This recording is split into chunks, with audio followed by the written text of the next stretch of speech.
They were still lining up at the standpipes in October. Not in a developing nation, not in a conflict zone.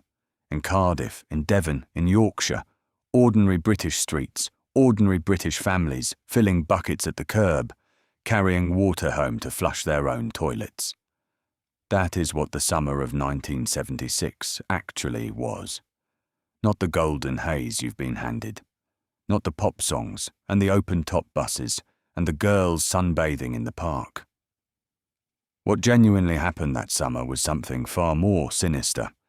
A near-complete breakdown of the country's water, food and social infrastructure, and a government that for months simply waited and hoped it would rain. You probably remember 1976, or you remember the way your parents spoke about it. The hottest summer in living memory. Schools closing early. Hosepipe bans. Those save water.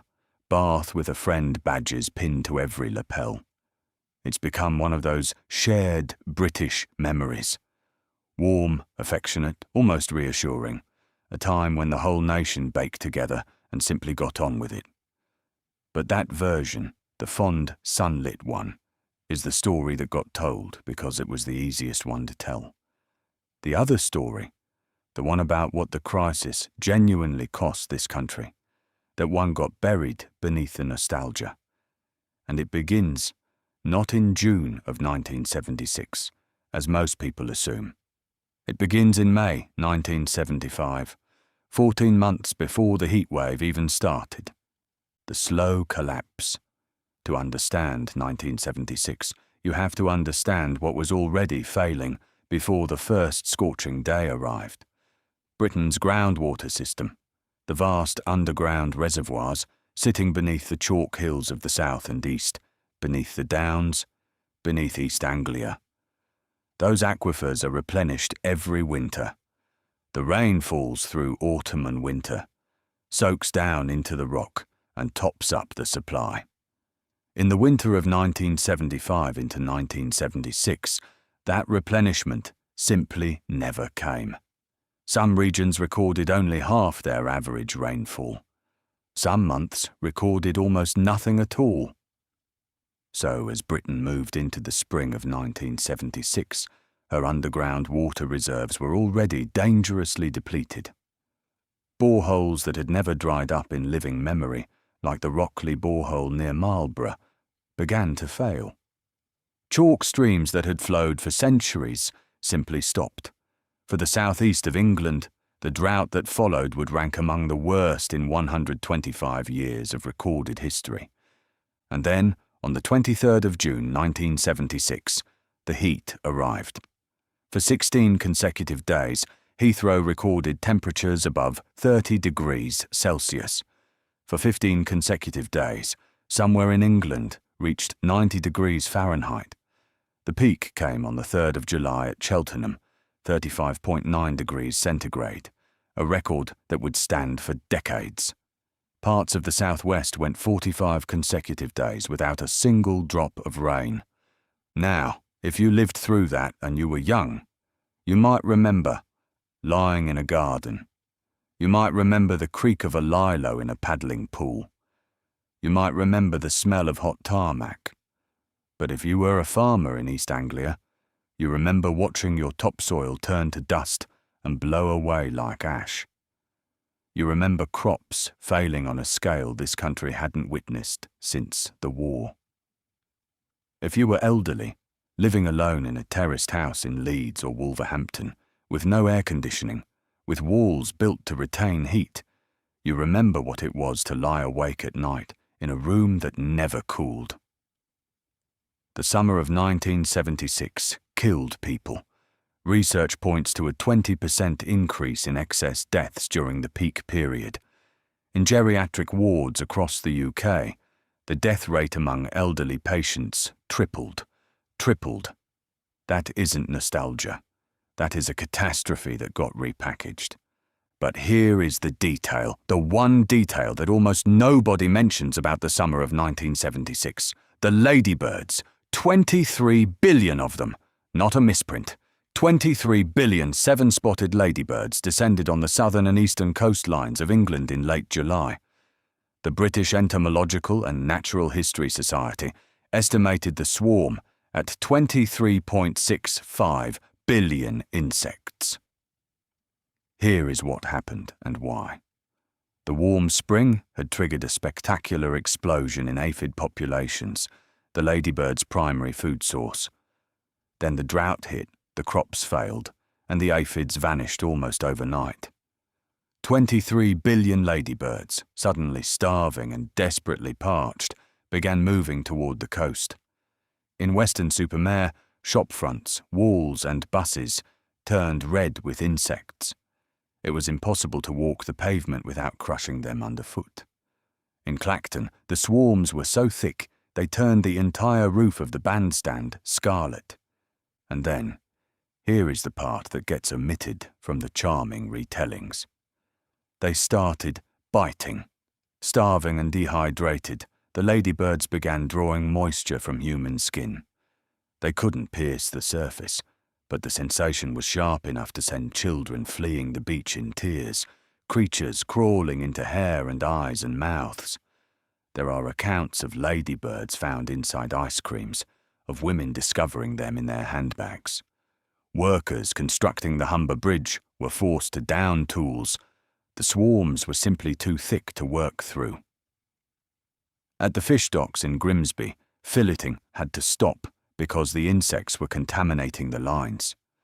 At Wimbledon, on the very day the summer peaked, the 3rd of July, ladybirds disrupted the men's singles final. Councils had no response, no strategy, no precedent. So the public improvised. Children rode bicycles through the swarms, swinging ping-pong bats. Some residents plastered treacle on their windows. One hotel owner poured paraffin over thousands of the insects and set them alight. The Daily Mirror ran cartoons of ladybirds wearing Nazi helmets. That is how frightened and frayed people were by late July 1976. It wasn't the Britain of fond recollection anymore. It was something rawer than that. Let's talk about the government. Because what unfolded in Whitehall during the summer of 1976 is its own kind of story. For months, the National Water Council ran newspaper advertisements that were, there is no gentler word for it, patronising. Full-page spreads instructing the British public to take 5-inch baths, to share their bathwater with a family member. The Save Water, Bath with a Friend slogan that became a national punchline. While at the same time, in parts of South Wales, Devon and Yorkshire, the water was being turned off at the mains for up to 13 hours a day. In Cardiff and Gwent, 400,000 people faced nightly cut-offs, 400,000 people trudging to standpipes in the street. Behind closed doors, the situation had become so grave that emergency plans were being drafted that the public were never told about. Plans to import water by tanker from Norway. A proposal genuinely considered to lay water pipes along the fast lane of the M5 motorway, running supply from the marginally less parched Midlands down to the scorched southwest while traffic continued in the remaining lanes. By August, the roads themselves were melting. The M5 required emergency repairs as the bitumen surface literally bled in the heat. Railway lines buckled. Foundations cracked in clay soil suburbs across the south and east. The Haweswater Reservoir in the Lake District had just 10% of its water remaining. And as the level dropped, something extraordinary happened. And something quietly heartbreaking. The drowned villages came back. Mardale Green, Ashopton, Derwent. Communities that had been submerged decades earlier to fill the reservoirs, their dry stone walls, their church foundations, their old roads rising back out of the mud like apparitions. People travelled from miles around to walk through them, their own history resurfacing. It was something no living person had ever expected to see. It was only on the 24th of August, deep into the crisis, that the government finally appointed a dedicated minister. James Callaghan handed Dennis Howell the title Minister for Drought and sent him out to reassure the nation that things were under control. Almost immediately, the rain came. Within days of Howell's appointment, thunderstorms broke across the country for the first time in nearly 2 months. Howell was almost instantly renamed the Minister for Floods, because the earth, compacted and baked after 16 months of drought, couldn't absorb the rainfall fast enough. The deluge that everyone had prayed for caused surface flooding across the very same communities that had been desperate for water. September and October 1976 were among the wettest months on record. The drought was over, but the damage to crops, to infrastructure, to families, to the elderly who had died in their own homes, that didn't wash away with the rain. And here is something else that rarely surfaces in the warm retrospectives. Britain in the summer of 1976 was already in turmoil before the first scorching day arrived. The pound was collapsing. At one point, dropping below $2 to the pound for the first time in history. The Labour government under James Callaghan was clinging on by its fingernails. Food prices rose 12% directly as a result of the drought. Parliament debated what the press called the ghastly spectre of the 3-penny sprout, a warning of winter shortages and accelerating inflation. £500 million worth of crops were lost, and in late August, with the water still rationed and the countryside still tinder dry, the Notting Hill Carnival erupted into confrontation between police and young black Britons that left hundreds injured and shook the capital. Hot weather has always been connected to civil unrest. When people are frightened, thirsty, uncomfortable, and feeling abandoned, the existing fault lines in society split wider. That is what happened in 1976. The heatwave didn't manufacture the problems. It simply burned away the surface and revealed what was already there underneath. It is perhaps the strangest footnote to all of this, the strangest detail in a summer already full of strange details, that despite everything, surveys later found that 1976 was rated by the British public as the finest year for general well-being in modern British history. The sunshine gave people something. The communal hardship gave people something. But you have to be clear-eyed about what that hardship actually was. But here is where the story becomes something greater than history. Scientists studying the UK's climate have concluded that the conditions that produced 1976, a prolonged drought combined with extreme sustained heat, are now between 11 and 19 times more likely than they were in 1976 itself.